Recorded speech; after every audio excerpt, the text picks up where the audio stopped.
di Happy Industry yang cantik ini. Kemudian juga ada Coach Business pendidikan, Coach Business Linawati. Oke, kita bahas mulai lagi ya. Get ready to be a creative and innovative entrepreneur.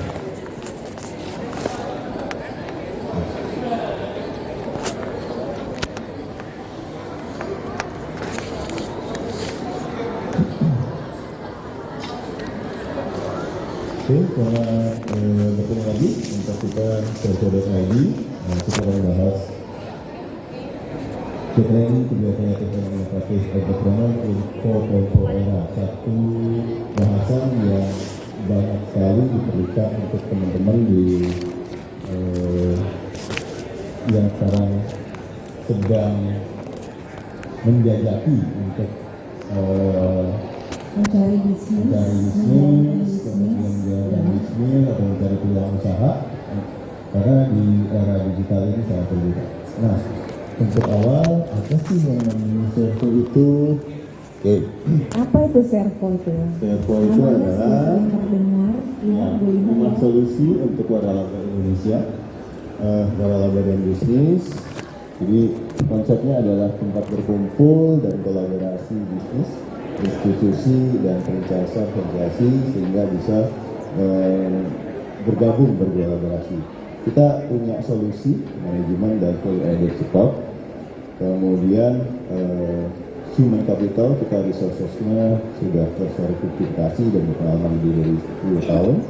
Ini misi kita, visi kita, dan kita punya visi di 2030 untuk go internasional dan membantu teman-teman di bisnis untuk go internasional juga. Nah, kemudian kita punya misi menjadikan super sistem yang inovatif yang memberikan nilai tambah value added dan support system. Kemudian memajukan dunia waralaba dan bisnis di Indonesia. Pastinya kita punya standar tinggi untuk membantu teman-teman, sehingga kita juga bekerja sama dengan pemerintah, kolaborasi dengan partner, gitu ya. Konsepnya, filosofinya green, learn, dan grow. Kemudian kita juga menghadirkan analisa data analytics, dan juga kita punya green, learn, grow, yaitu konsep sustainability. Nah, ini ekosistem kita ada Servo Business, kemudian ada iServo, ada Servo Kreatif, kita punya Pendar untuk platform edukasi, dan Servo Digital dan Pakis. Oke. Ini banyak ya pilihannya Servo ya, komplit. Betul, karena kita punya banyak departemen, kita punya banyak anak perusahaan untuk membantu teman-teman dan para franchise, terutama untuk yang ingin go internasional. Jadi ini untuk nge-franchising ya, Mas? Franchising, lisensi, dan mungkin konsultasi bisnis juga. Konsultasi bisnis yang masih bingung mungkin ya? Betul. Gitu, belum ada pegangan, jadi teman-teman ada yang ini nggak sih? Ada yang udah follow belum Servo.id? Mungkin suara kita terdengar nih, jangan lupa follow Servo.id di Instagramnya, betul? Untuk mengetahui informasi lebih jelas apa itu Servo. Oke. Nah, sebenarnya dari pengalaman kita itu untuk sukses di bisnis di abad 21 itu bisa dirangkum jadi 16 skills. Jadi banyak 16, Mas. Betul, 16. Kan cara dapetin skill, mengembangkan skillsnya kan bertahun-tahun, nggak instan. Jadinya dengan satu skills kemudian ditambah satu skills lagi, nah itu bisa berkembang nanti sehingga bisa ready untuk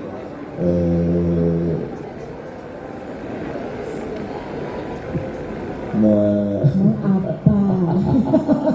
Jadi dari 16 bisa jadi 1000 skill yang bisa kita dapatkan. Skill-skill harian juga perlu kita kembangkan tuh, Mas. Betul ya. Nah, golongannya ada 3, yaitu foundational literacies, kemudian ada competencies dan karakter qualities. Ya. Nah, apa sih yang namanya foundational literacy ya? Nah, ini ada literasi, nah nanti ditambahkan oleh Coach Linawati nih, jagoannya literasi. Coach Lina, literasi keuangan kan? Atau literasi? Oh, salah satunya. Literasinya banyak ya berarti ya untuk bikin sebuah bisnis ya? Betul, nanti kita bahas ya. Kemudian ada kompetensinya. Nah, kompetensinya itu ternyata adalah critical thinking, problem solving, gitu ya. Jadi berpikir secara terstruktur, kemudian kreatif, dan jangan lupa ada komunikasi, dan yang penting yang kita lagi jalankan adalah kolaborasi, gitu ya. Oke. Kemudian karakternya seperti apa? Curious ya, bukan kepo, beda. Kemudian ada inisiatif, persistence, kemudian ada adaptability, dan ada leadership. Kemudian ada social and culture awareness. Oke. Nah, untuk lebih detail tentang hal-hal yang diperlukan untuk skills bisa mengembangkan diri, nah ini ada Coach Linawati yang sudah siap untuk menyampaikan materinya. Silakan, Coach. Oke, terima kasih. Terima kasih Pak Adi. Oke. Baik, sebelum kita ke slide ini, mungkin kita tutup yang tadi dulu. Ya. Oke. Baik, terima kasih. Mungkin yang belum berada di sini masih sibuk dengan lihat di masih sibuk di pameran, dapat mendengar ya. Kami dapat mendengar suara kita ya. Walau jauh tapi dengar apa yang dibicarakan oleh Coach Lina, karena ini akan isinya daging-daging tentang bisnis. Yes, gitu. Jadi Silakan. Kalau dari sudah tak sabar. Dari sudut pandang saya selaku pelatih bisnis, pengalaman begitu banyak mendampingi bisnis, memang dikaitkan dengan tema kita kali ini, get ready to be a creative and innovative entrepreneurs in 4.0 era ini, memang cakupannya sebenarnya luas sekali. Sebenarnya get ready-nya itu get ready seperti apa sih? Kalau bicara kreatif dan inovatif, saya rasa ini memang sudah menjadi satu karakter yang wajib ya, it's a must. Artinya di industri yang sekarang ini begitu dinamis, tentunya kalau kita tidak memiliki karakter kreatif dan inovatif, itu kita sudah tergilas karena berubah terus, zaman begitu cepat berubah. Industri 4.0 identik dengan digitalisasi, identik dengan Internet of Things, IoT, semuanya internet, identik juga artificial intelligence, di mana artificial intelligence itu juga merambah ke semua aktivitas bisnis. Dan bila kita tidak bisa beradaptasi dengan keadaan itu, tentu kita sudah tertinggal jauh sekali dan sudah nggak bisa untuk catch up ya peluang-peluang yang ada, karena ternyata peluang di industri 4.0 ini makin beragam sekali ya. Kita tahu peluang bisnis di Indonesia, apalagi dengan iklim yang sangat mudah untuk berbisnis, kalau kita tidak segera menemukan peluang, tidak segera melihat bagaimana mengatasi masalah, tentu sangat disayangkan. Akhirnya mungkin bisa jadi kita tidak survive. Kenapa saya katakan tidak survive? Karena di 5 tahun pertama itu adalah masa krusial buat seorang entrepreneur untuk mencapai apa yang menjadi tujuannya. Kalau hari ini di Indonesia ada 100 bisnis baru dibuka misalkan, ternyata yang dapat survive dan sustainable growth, artinya bertahan, bukan hanya bertahan tetapi bertumbuh secara berkesinambungan, itu hanya 20%, itu survei. Nah, bagaimana ini dapat terjadi? Kenapa bisa seperti itu? Karena dari pengalaman saya mendampingi bisnis, biasanya cikalnya karena kekurangan profit atau juga terjadi masalah di cash flow. Masalah di cash flow atau yang itu ini mana duluan biasanya, seperti ayam dan telur, profitnya yang kurang sehingga cash flow bermasalah atau cash flow-nya masalah. Mungkin nggak kita memiliki profitnya bagus tapi cash flow-nya masalah? Ada, sering terjadi. Kenapa itu terjadi?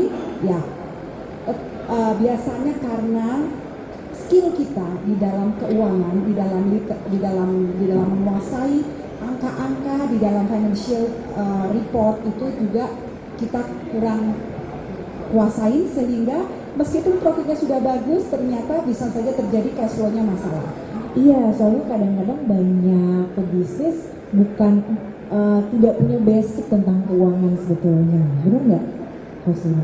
Ya, sebenarnya karena memang yang dari pengalaman saya lihat banyak prioritas yang ditetapkan biasanya adalah pertama pasti produk dulu, lalu bagaimana menjualnya, marketingnya.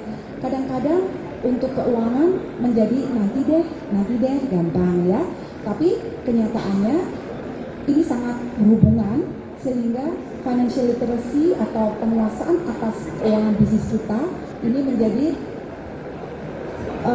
sesuatu yang kayak menjadikan bumerang, karena dengan tidak diperhatikan akhirnya ujung-ujungnya membuat cash flow masalah ataupun justru menjadikan bisnis tidak optimal berkembangnya. Bisnis tidak optimal.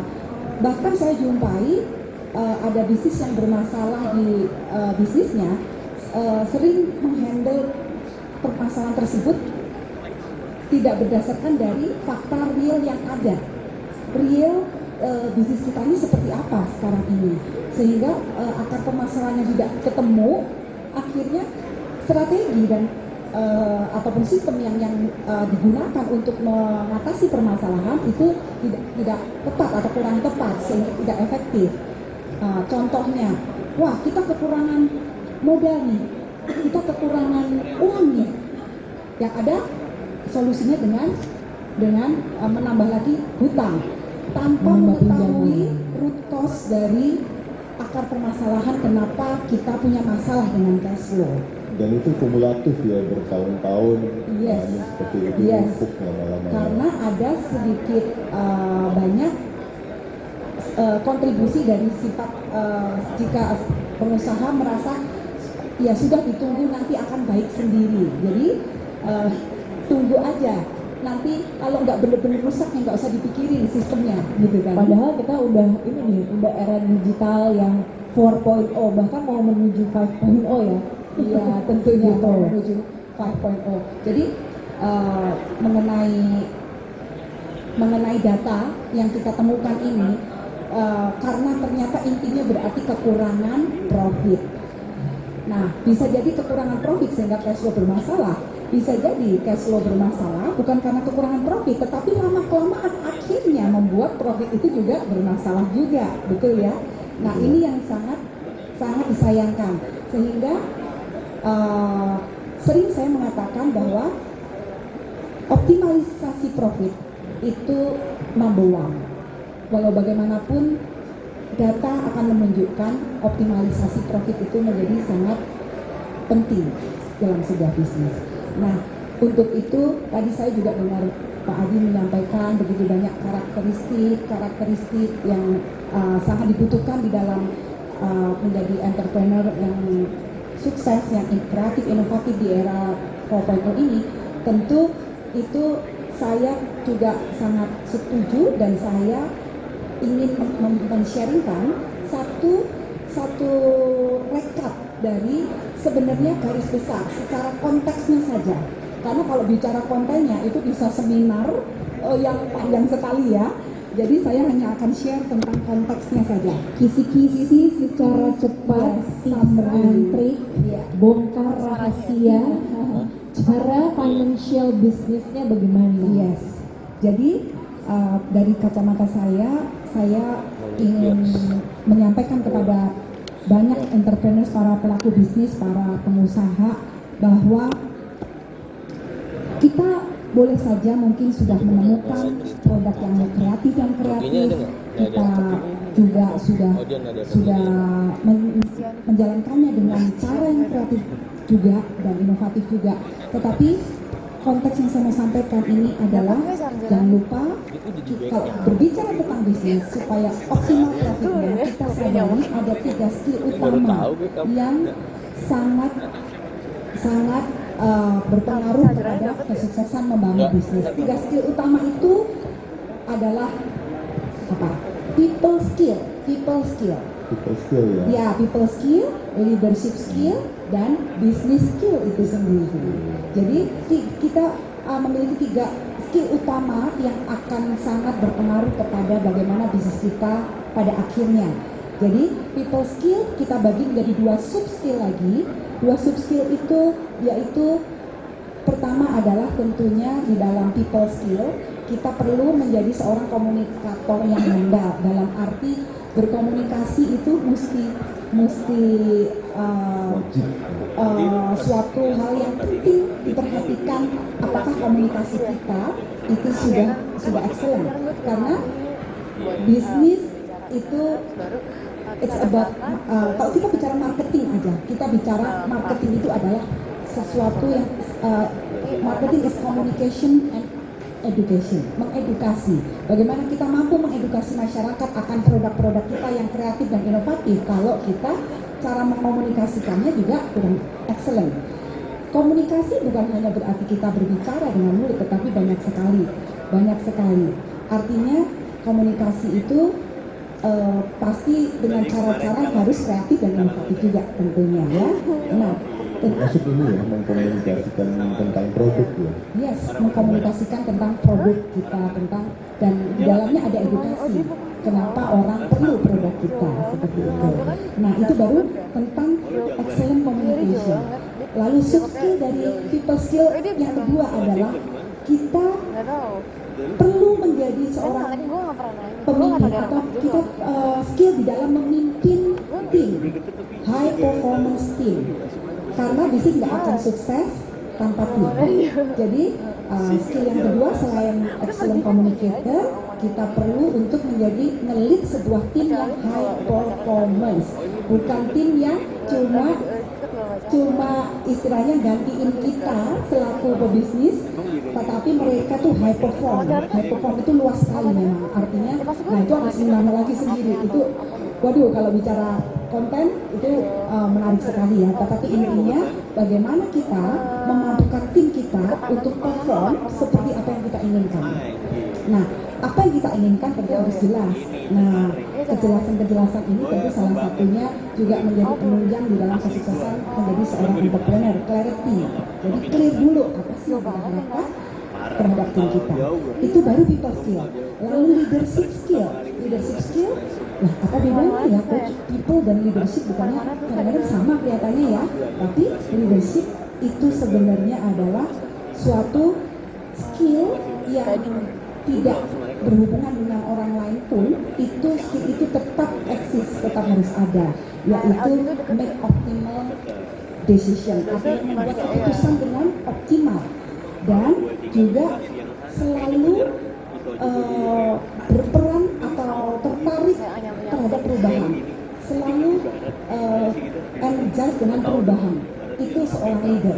Karena apa jadinya kalau leader sudah tidak punya jiwa untuk mau beradaptasi terhadap perubahan ya, apalagi takut menghadapi era 4.0 ini ya. Banyak yang takut sih sebenarnya Coach Ina, terutama angkatan yang agak senior menghadapi era 4.0 itu agak gemeteran sebenarnya. Gimana nih? Karena memang jatuhnya terlalu tinggi ya, artinya begitu dahsyatnya perubahan di era industri 4.0 ini, di mana digitalisasi itu memang luar biasa sehingga semua perlu catch up. Jadi bagi yang pengusaha baru mulai juga, mereka juga di samping mereka mungkin lebih agile dengan perubahan, tetapi juga ya sub yang kedua yang satunya tadi yang saya katakan optimal decision, artinya seorang pemimpin perlu mengambil keputusan. Itu dia. Oke, itu panjang, ada seminar Panjang, kalau nggak mau tua-tua yang susah menghadapi 4.0 bisa kolaborasi sama Servo.id. Yes. Di Servo banyak Anak edukasi-edukasi. muda yang bisa mengatasi masalah-masalah yang sulit sekali dalam berbisnis. Betul? Betul. Karena kita juga ada layanan untuk konsultasi bisnis, untuk pembuatan konten. That's right. Semua ya, dari mulai bikin bisnisnya, kemudian menjualnya, sampai coaching bisnisnya pun ada. Nah, transformasi bisnis ini yang diperlukan untuk mengatasi senioritas gap itu tadi ya. Yes, senior gap itu.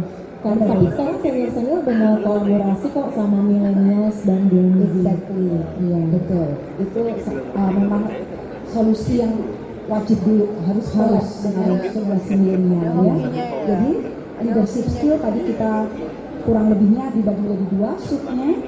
Nah terakhir kita bicara tentang business skill. Business skills itu sendiri ini juga wow. Ini panjang, lebar, tinggi, pokoknya banyak sekali tentang business skill dan kita dapat belajar memang untuk meningkatkan business skill ini dari mana? Dari mana-mana. Namun biasanya kita juga perlu untuk melihat business skill itu secara terstruktur. Jadi perlu juga untuk belajar dari suatu lembaga ataupun organisasi seperti Servo yang bisa merumutkan pembelajarannya dari step-stepnya apa saja sih yang konkretnya.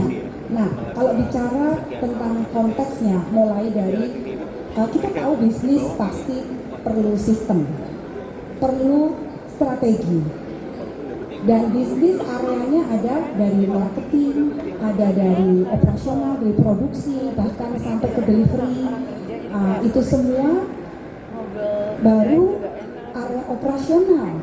Bagaimana dengan bisnis yang menjadi impian di bisnis? Bagaimana kita ingin mencapai tujuan bisnis? Itu semua juga perlu diperhatikan. Itu termasuk bisnis skill semuanya. Jadi bisnis skill salah satunya tadi saya katakan kita perlu memiliki strategi, perlu memiliki sistem, tetapi bagaimana cara kita mengambil strategi itu, kita perlu tahu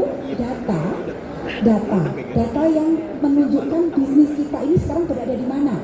Bisnis kita ini sedang seperti apa keadaannya, baik-baik saja kah? Atau bisnis kita jangan-jangan lagi greges-greges nih, bentar lagi sakit, gitu ya. Makanya perlu ini ya, perlu memantau secara berperiode ya. Betul, secara rutin itu perlu dipantau. Sebenarnya saya mau memberikan garis bawah bahwa intinya adalah melek keuangan, melek angka, melek data. Jadi paham, artinya melek itu berarti kan kita melihat data, baik itu data yang sifatnya kayak analitik. Jadi di Servo juga ada ya tadi tentang bagaimana kita ada bisa menganalisa data, dimana data itu kan bukan hanya keuangan sebenarnya, tetapi kalau kita misalkan melakukan survei itu ada banyak data yang kita perlu pakai untuk membuat suatu keputusan di bisnis. Nah, keuangan lebih dahsyat lagi. Karena dari situ kita tahu bisnis kita ini sehat atau tidak, dan apakah ada hal yang perlu kita perbaiki, semua dari laporan keuangan dari data Salah kelola ya. Pengelola inventory, pengelola utang itu yang banyak kumulatif itu kok. Kalau lu mau ikut Tapi kok kayaknya dapat duit tuh nggak untung. Ya, banyak yang para pebisnis mungkin melihatnya 1 tahun sekali, tujuannya untuk mengerti jadi saya ini untung atau enggak nih di akhir tahun, cuma lihat ke bawah dulu kayak gitu. Itu udah banyak poin-poin yang tambahan ya. Tambahan.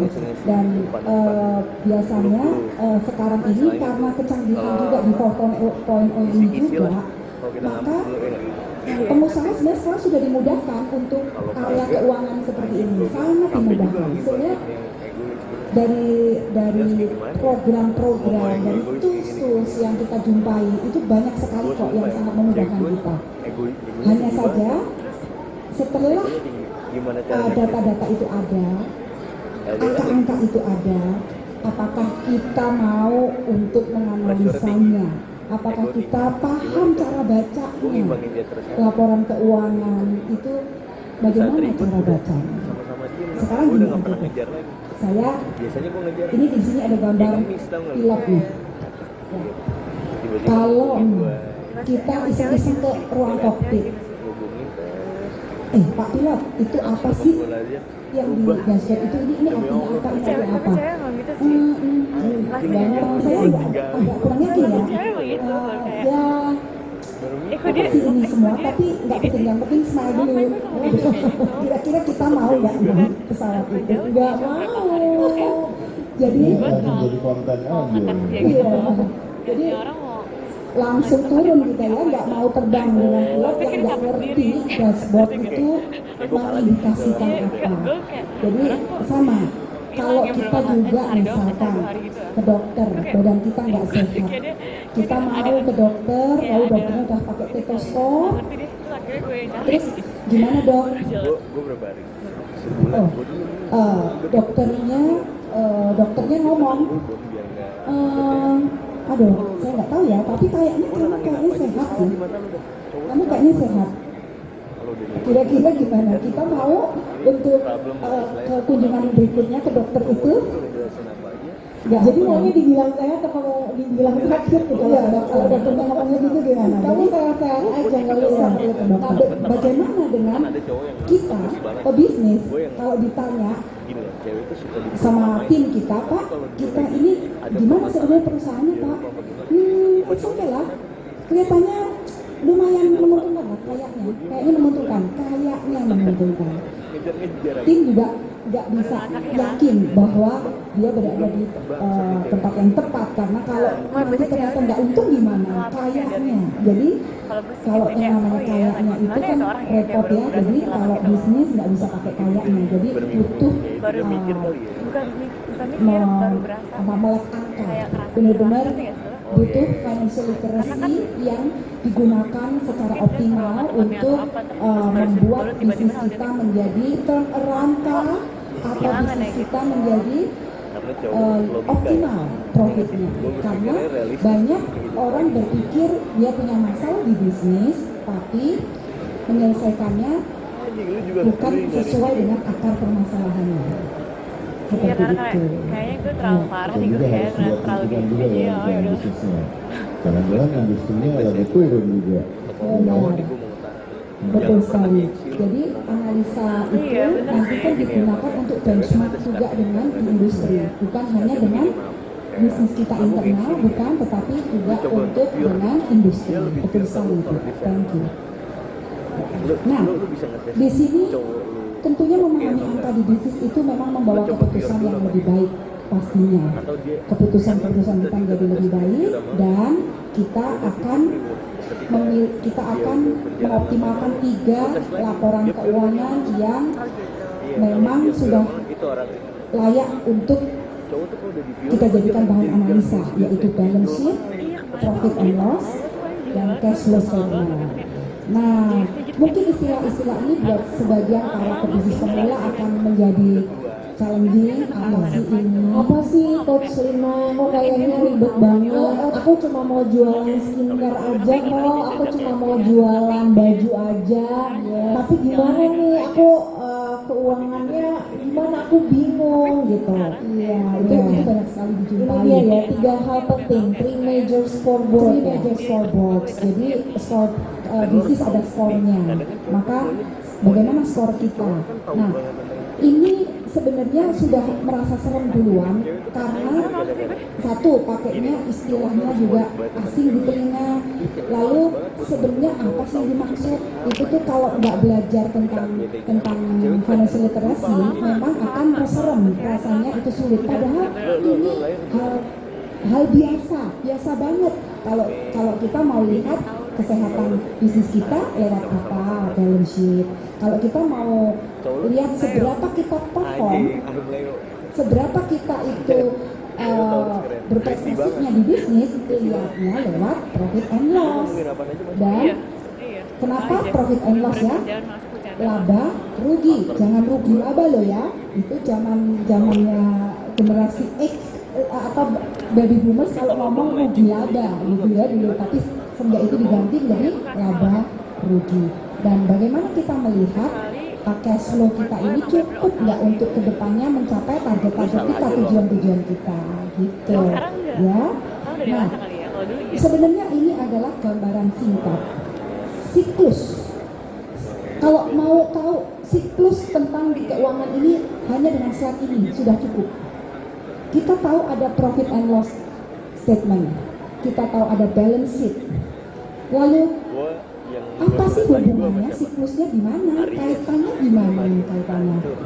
Kalau profit and loss ini isinya adalah tentang sales dan akhirnya untungnya berapa, penjualannya berapa, untungnya berapa. Kalau balance sheet itu kan menggambarkan potret. Kalau tadi profit and loss itu video, ada perjalanannya dari awal akhir. Tapi kalau balance sheet kita akan berbicaranya adalah potret, keadaan di suatu waktu, bagaimana sehat atau tidak, itu misalkan per akhir tahun, per akhir bulan itu foto. Nah, di situ di dalam balance sheet itu adalah Sekarang udah kelihatan sih aku menggambarkan harta yang kita punya itu sumbernya dari mana sih, dari uang kita sendiri atau dari hutang. lu mau minta apa? Itu aja. Kalau kita lihat bisnis setelah terjadi penjualan ada omset, kita menghasilkan net profit. Profit itu dipakai untuk apa? Singgungan Profit akan dipakai untuk jangan sekali-sekali. reinvest ke aset Kalau lagi, ngomong apa aja, untuk bayar pedes aja, hutang, cuman dengan untuk membayar cara owner, baik-baik dan owner lu nggak punya kayak gitu. Ini gua ngasih pengen owner punya ini dong modal sendiri, jadi modalnya bergulung nambah Laba terus. ditahan juga ya. Iya, karena laba ditahan menjadi modal owner kan, menjadi modal owner lebih banyak. kalau bisa Nah, sih lebih itu semua itu lebih gini kan. kaitannya kalau mau invest di aset akan nambah aset. Kalau bayar hutang kaitannya ke hutangnya pasti turun. Kalau kita menahan laba berarti kita net worth kita akan lebih tinggi ya. Nah, maka ada Di satu belakang lu dia bisa nih kayak gua ngobrol sama siapa aja. suatu statement Asik gitu. bahwa alasan satu-satunya kita memiliki aset itu adalah untuk menghasilkan sales atau penjualan. Ya dong, kita punya aset adalah untuk menghasilkan penjualan. Alasan satu-satunya untuk kita kenapa kita perlu menjual, memiliki revenue, omset itu adalah supaya kita dapat Soalnya lengkap profit. gitu lah superstarnya di Nah, profit venue. kembali lagi Lu jangan ganggu gua. Tapi kalau digunakan lu untuk nolak ke teman-teman gua salah satu, gua yang yang terkait dengan balance sheet, aset ke sales banget, turun. kan? Nah, Lu ini gini nih. siklusnya. Nah, seberapa cepat ini Makin kayak gini berputar kan di dalam bukan. 1 bulan, ini adalah yang dikatakan lu minta efisien apa aja bisnis juga kita. oke kan. Kalau lagi ada Ini kelihatannya simpel ya. Benar. Ini simpel sebenarnya. Terus saya langsung mikir, terus gimana nih cara ngitungnya gitu. Pengen langsung kayak gimana nih exercise-nya, ngitungnya bareng-bareng sama Coach Lina nih gimana sih? Iya, perusahaan kita sehat apa enggak nih? Masih bisa belum survive ada. nggak tahun depan? Iya, jangan-jangan sebenarnya kita rugi tapi flexing aja. Iya, jadi semua data di angka 3 laporan itu sebenarnya akan berbicara banyak. Tapi Dia dia tuh kalau dia misalnya nggak pernah dikasih berdusta. ayo Tapi yang penting kita paham cara bacanya. Jadi apa sih maksudnya kalau misalkan rasio-rasio keuangan itu tuh nggak ampun itu matematika ya aduh saya paling nggak seneng deh matematika, kadang-kadang kan malas ngitung begitu ya. Tapi tenang aja, sekarang kan sudah banyak program yang sudah menghasilkan report. Nah dari situ, tapi kalau kita tidak punya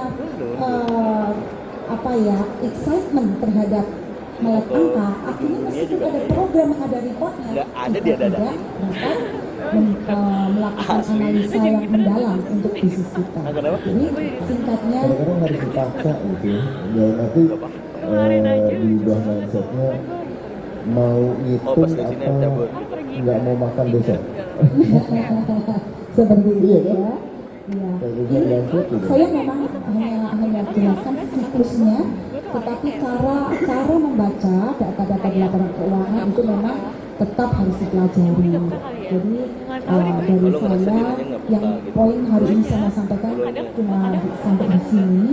Paling nanti kalaupun masih ada terkait dengan materi ini, boleh juga Lu kita mikirnya masuk telat lah ke itu sini ya, lagi. kayak Karena gitu. nanti kita sebentar lagi ingin dengerin nih dari seorang tokoh di bisnis kecantikan dan kesehatan yang luar biasa. Banyak kan problemnya sih sebenarnya yang pengen di-sharing. Tadi kan udah bicara tentang konsepnya nih. Tadi udah bicara tentang konsepnya. Nah sekarang kita bicara tentang penerapannya dan mungkin hal-hal apa aja sih yang bisa Oh menurut lu belum? dipelajari Yang sehingga lebih- yang bisa standar ngerti default tentang apa? konsep Lu udah tahu dan juga sekaligus bisa mempraktekkan Udah. dan sukses bisnisnya di era Skill-skill dikit lah. 4.0. Lu itu suka tuh. Sebenarnya saya masih belajar sih, Mas Suki, Coach Kalau udah Lina cinta, belum kalau dibilang bikin ilfil juga tetap aja cinta. sukses, super sukses. Karena kalau dibilang Tapi seperti itu kalau saya puas dong dia ya kan. belum ada Jadi saya interest buat ingin sama terus lu, belajar ilfil nih. cabut. Saya tetap mau manggil nih Mas Suki, Coach Lina untuk teman-teman yang ada di sini, calon-calon pebisnis, entrepreneur, womanpreneur yang mau belajar atau ngedengerin kisah-kisah saya gimana sih jadi pengusaha, ya kan? Terutama saya tuh di bidang beauty nih, Oh iya. ya di bidang beauty and health. Jadi kalau mau denger kisi-kisinya silahkan. Gitu, kita mulai deh. Ya kan? Oke, contohkan saya. Gimana caranya jadi pengusaha? Pertama, bagi para introvert agak susah nih. Jadi para ekstrovert senang untuk berbisnis, punya kepercayaan diri yang super, bahkan mungkin melebihi 100%. Itu tuh alhamdulillah saya miliki. Kepercayaan diri yang pertama, kemudian inovatif. Nah, inovatif itu para pengusaha cenderung memiliki sifat inovatif karena punya ide-ide baru. Contoh tadi saya udah muter sih ke sini, misalnya ada produk apa yang baru, terus ada ingredients apa yang baru, yang itu yang perlu kita lihat. Tahun 2023 sama tahun 2022 itu ingredientsnya di bidang beauty udah jauh berbeda. Tiap tahun ganti, berarti butuh modal setiap tahun untuk mengganti si ingredients itu. Dia mana aja masuk. Iya, perubahannya cepat banget mas.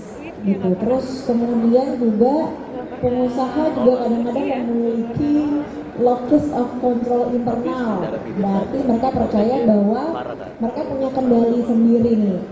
Nah, kadang-kadang malah over kendali nih mas. Pengen semuanya dikuasai, pengen semuanya bisa gitu. Pengen digital marketing dia yang pegang juga, pengen customer service dia yang pegang juga, bahkan sampai mendeliver produknya pengen dia juga. Tapi jangan sampai ke situ, gitu ya. Terus seorang pengusaha juga harus punya orientasi pada pencapaian. Jangan sampai pengusaha-pengusaha, terutama yang woman-planner tuh maunya ya udahlah segini aja cukup. Ya udahlah gue profit 1 miliar aja per tahun gue cukup. Kayaknya nggak pernah ada kata cukupnya, gitu ya. Jadi Biasanya kalau dihitung 1 miliar sedangkan inflasi kita aja udah berapa? iya benar. Tapi banyak mas yang cepat puas gitu. Oh udah nih modal gue udah balik, ya kan semua karyawan udah kebayar. Terus pokoknya semuanya udah ini tentang gue semiliar oke lah. Gitu padahal tadi kata Coach Lina belum tentu kita kan mau memberikan inovasi baru gitu ya, terus nambahin aset, beli apa lagi, kayak 1 miliar di 2023 bahkan 2024 kayaknya nggak cukup nih, gitu ya kan? Makanya harus dihitung dengan pasti ya. Iya harus hitung dengan pasti. Nah ini tuh bukan sembarang ngomong, ini sesuai survei dari Harvard Business Review, diambil datanya dari Personality Traits of Entrepreneur, gitu. Kita next kali ya. Lu deh, lu pulang dianterin sama teman. Nah, ciri kepribadian para pengusaha yang kelima adalah toleransi terhadap resiko. Ini saya juga pengen ngobrol sih sebenarnya ke Coach Lina. Resiko para pengusaha ini banyak, resiko nggak kebeli, resiko nggak ada pasien kalau klinik kecantikan, atau resiko ini ahlinya atau expertnya keluar, misalnya dokternya keluar, pegawainya keluar, aduh macam-macam nih resiko para pebisnis. Nah ini juga harus diketahui. Contohnya mungkin di sini tadi saya udah kedua booth ya, ada 2 booth itu yang saya lihat di depan ada furniture sama skincare. Apa sih resiko-resiko yang kalau kita mau punya skincare tuh apa sih? Expire, terus kemudian barangnya numpuk di gudang lama walaupun belum expire tapi udah kayaknya udah rusak segelnya apa dan segala macam, itu resiko-resiko yang kayaknya nggak kehitung tuh gitu. Itu yang menjadikan harga pokok kita menjadi meningkat. Iya. Mengurangi laba. Betul. Saya soalnya pernah pengalaman punya bisnis skincare waktu itu, sempat mulai di eye cream nih, Coach Lino. Tapi saya nggak ngitung tuh yang segelnya rusak, yang dikembalikan klien karena mungkin pumpnya nggak bisa keluar, itu kan rugi kita ya kan. Coach Lino. Nah, resiko-resiko itu yang harus diketahui para pebisnis nanti. Ya, Jadi kita gimana ada nih? mitigasi sama antisipasi resiko ya, persen atau dari dampaknya gitu kan. Iya, Apalagi benar. kalau produk lain kita banyak tuh. Iya, itu baru satu produk, baru eye cream. Coba kalau Iya. produk lagi ada toner, Gua ada diginiin kan. macam-macam itu wah makin deketin pusing gue. lagi tuh. Itu nanti biasanya kan berkaitan ke ngobrol budgeting. aja. Iya. Dari budget artinya harga pokok produksi atau cost of goods sold itu memang harus dipertimbangkan faktor dari resiko itu. Ada lagi satu resiko, misalnya kan kalau satu set skincare itu kan macam-macam ya kosnya ya, Mas Kuki. Kalau udah Ada dari facial wash, ada dari apa cream, night cream, sunscreen, serum dan lain-lain. Misalnya 4 kejual lunas gitu, ludes gitu, tapi satu produk ini udah kejual, ini udah rugi nih. 3 bulan.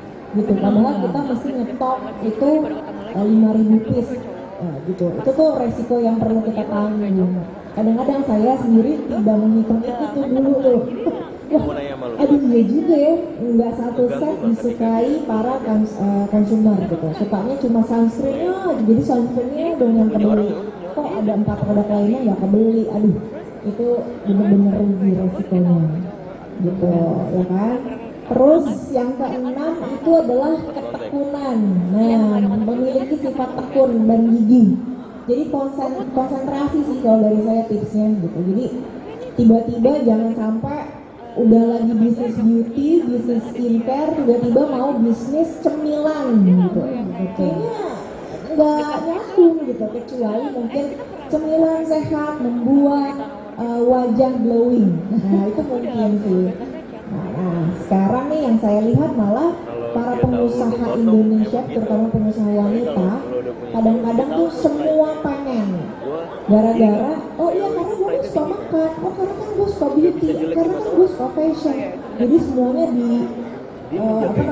diambil. Padahal sebenarnya kita mesti fokus satu bidang bisnis yang kita suka ya. Kalau emang sukanya beauty ya berarti seputar beauty, skincare, kita sukanya apa? Makeup masih nyambung, beauty and makeup gitu, itu mungkin masih bisa nyambung. Oke. Dan yang ketujuh itu adalah kemandirian. Ciri kepribadian para pengusaha itu adalah mandiri. Jadi dia cenderung memiliki sifat untuk mengambil inisiatif gitu ya. Aduh kalau kayak gini mesti gimana ya? Aduh kalau kayak gitu mesti gimana ya? Terkadang juga kadang kita mesti punya coach bisnis nih. Coach bisnis itu untuk aduh kalau kayak gini kayak gimana nih coach? Saran-sarannya kayak gimana? Karena pandangan Dia bisa dari jadi orang nge-backup di lain depan 2 kali. itu bisa sangat berbeda. Jadi gue duluan yang Orang lain mati. lebih netral kan. Iya, sedangkan kita tuh belum kalau perempuan womanpreneur tuh lagi datang bulan. Wah, itu udah PMS. Udah PMS jadi keputusan yang diambil tuh salah gitu. Berdasarkan hatinya, bukan berdasarkan emosinya, bukan berdasarkan pikiran dan data-data yang udah disusun sama karyawannya. Iya kan, benar kan Mas Uki? Betul. Benar ya. Karena ini banyak terjadi datanya itu malah nggak kepake Karena berdasarkan emosi itu tadi, makanya jangan Karena sampai lebih biasanya mengedepankan perasaan. Iya. Jadi 8 menit. dan ini secara nggak disadari Mm-mm. sering kita bahkan bukan hanya wanita, kadang pria juga bahwa misalkan pemilik bisnis, Kan kiper kan. lihat timnya nih, timnya nggak melakukan sesuai dengan apa yang kita harapkan. Gue ini deh. Kita sering nggak pernah nih nggak dengar begini, petisi yang, aduh capek saya ngadepin anak buah, capek gitu ya. Itu capek itu kan kata perasaan, Iya, benar. benar. Nah, padahal menghadapi masalah harusnya yang dikedepankan bukan perasaan tetapi Iya. adalah pemikiran. Pemikirannya, betul. Itu kan tadi kata karyawan, aduh capek gue dengan masalah. Kata ada lagi nih, bos lu perempuan atau bukan? Bos lu cewek, wah udah selamat kiamat dunia. Ya itu menjadi momok loh Mas Muki gitu ya. Saya sering lihat tuh di media sosial, kalau bos lu cewek lo tamat. Karena itu pakai perasaan terus. Sebenarnya juga lebih kepada kita perlu untuk memiliki jati diri yang yakin bahwa kita jangan fix mindset. Kalau fix mindset apa yang menjadi masalah itu akan stay jadi masalah. Tetapi kalau growth mindset kita akan ngerti bahwa itu akan masalah itu adalah tantangan. Jadi kalau bos gue cewek, so what gitu, itu tantangan. Artinya untuk bisa saya atasi gitu ya. Nah, tapi Yang itu dicari itu masalah atau solusi. akhirnya gara-gara dulu jadi karyawan, sekarang pengen jadi bos juga, punya bisnis-bisnis yang ada di sini, gitu kan? Oke, ini udah nih sampai di sini. Kita lanjut ke siap menjadi pengusaha kreatif dan inovatif di era 4.0 atau 4.0. Saya menjalani tuh belajar dari marketing 1.0, marketing 2.0, 3.0 sampai 4.0 sekarang. Dari 3.0 ke 4.0 aja itu agak sulit tuh, agak butuh waktu gitu. Kalau dulu apa yang orang dapatkan kalau memakai produk saya?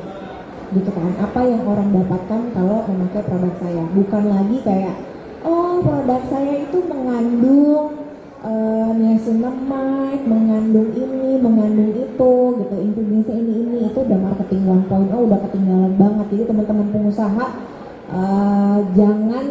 nggak usah mulai dari produk saya adanya ini, tapi buat apa? Gimana caranya mendapatkan produk itu? The way to get your product itu adalah marketing 4.0.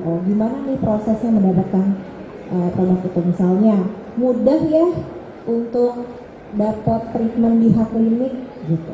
Oh ternyata mudah ya untuk mendapatkan jadwal di Facework gitu. Tinggal hanya dengan satu klik saja. Kalau kalian lihat nih, hanya dengan satu klik saja Anda sudah dapat membuat jadwal mudah.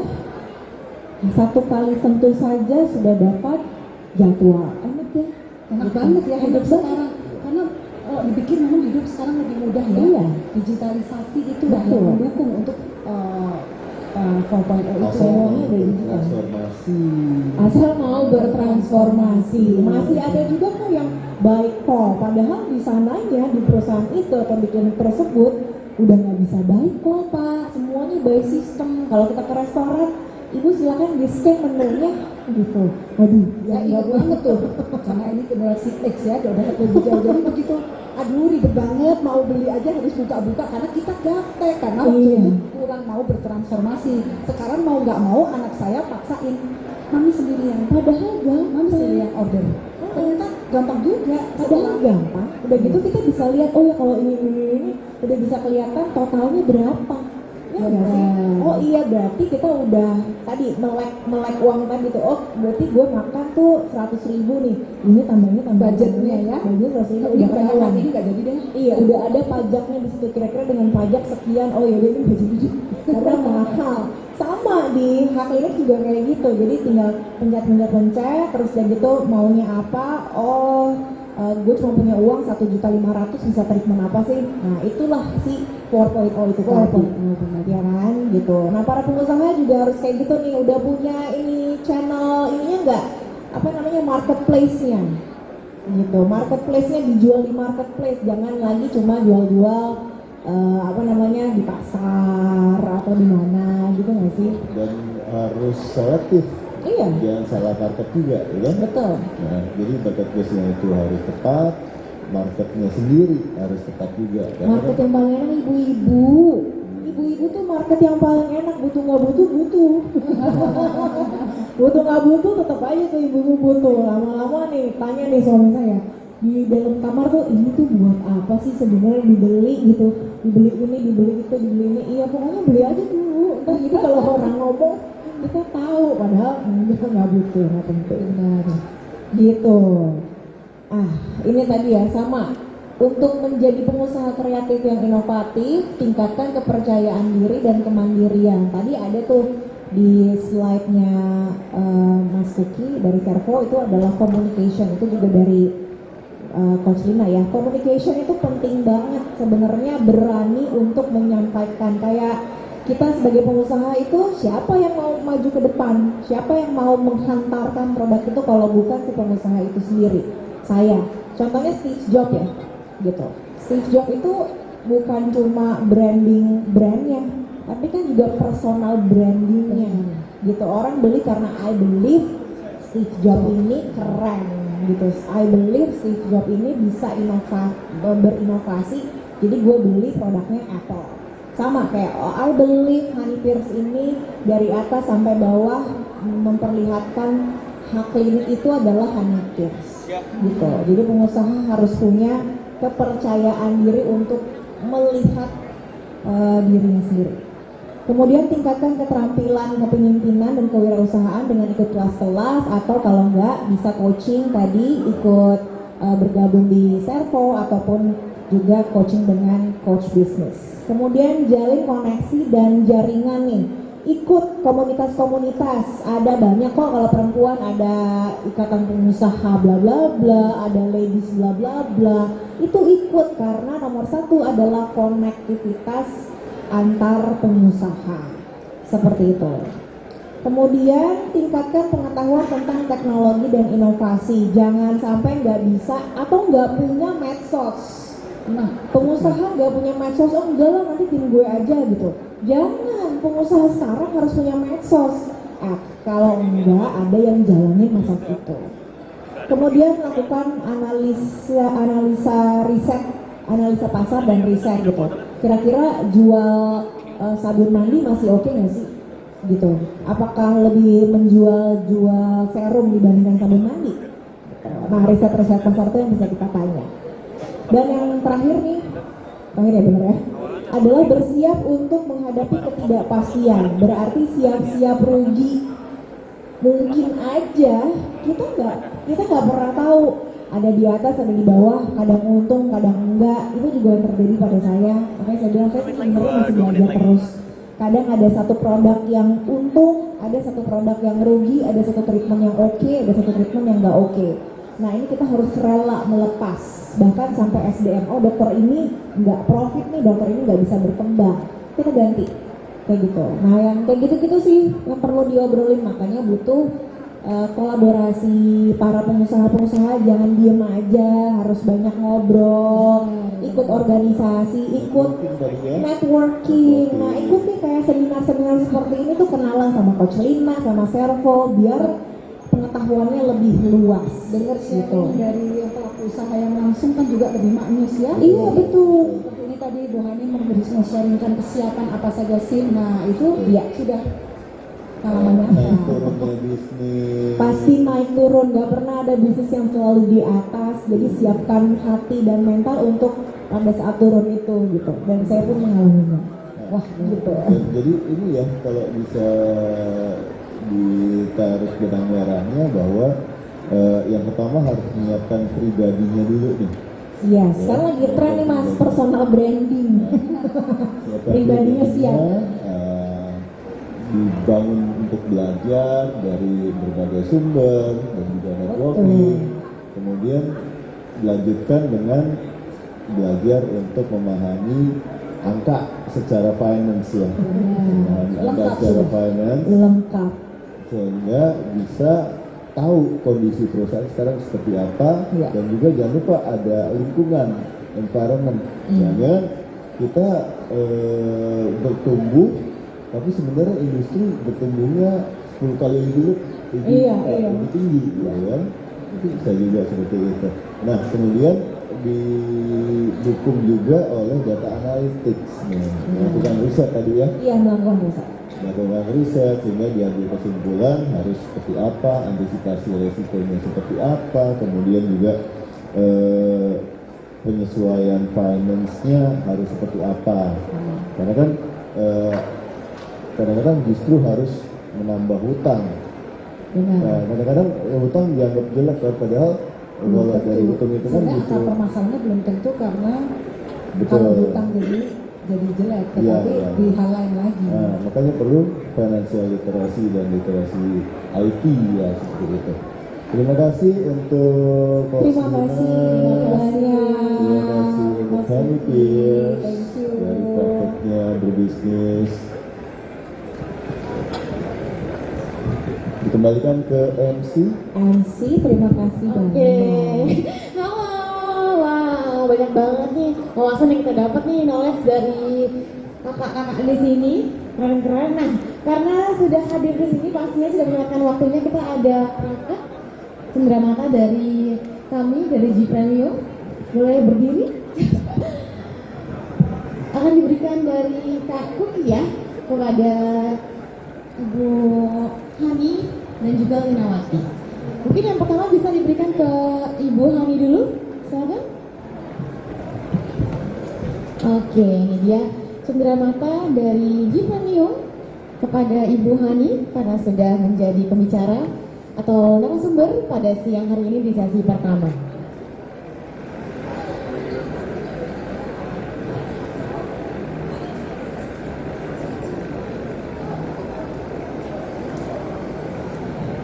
Oke, tepuk tangannya boleh untuk Ibu Hani, terima kasih. Dan satu lagi untuk Ibu Linawati. Jadi tadi Ibu Hani adalah Hani Pierce, selaku CEO dari Pierce Group, dan Ibu Linawati adalah business coach. Ini dia plakat yang kami berikan juga dari G Premium kepada Ibu Linawati karena sudah menjadi narasumber juga pada siang hari ini.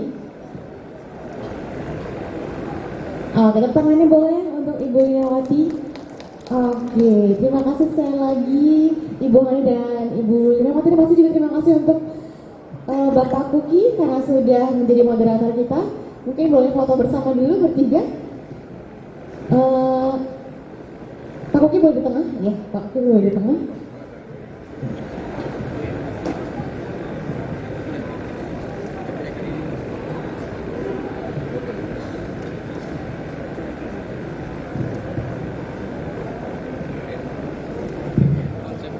Oke, terima kasih sekali lagi, sampai ketemu di event berikutnya. Sukses terus ya. Terima kasih Kak Kuki. Oke, nah nanti kita akan kembali lagi di jam 1. Kita akan ada live cooking show dari Bareka yang dipandu oleh IR Petrus Gandamana dari Chief Editor Bareka Media. Nanti kita akan lihat kira-kira menu apa yang akan dibuat. Pastinya masih ada nuansa Koreanya. Kalau gitu nanti kita akan balik lagi di jam 1 siang. Jangan kemana-mana, seluruh pengunjung harus banget ikut bergabung ya di jam 1 siang. Sampai jumpa.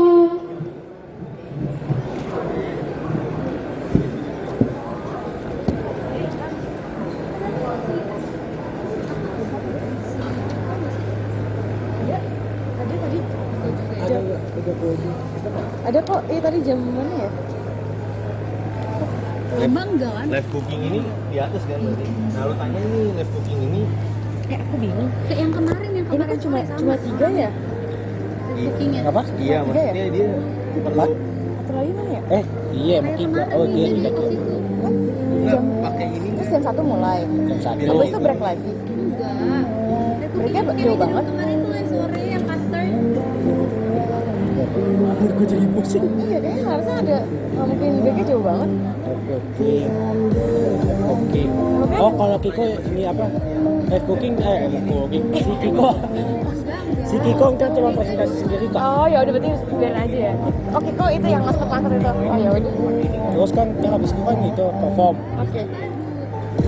Aman sih. Ya udah. Oke. berarti ini udah diturunin semua. Terima kasih.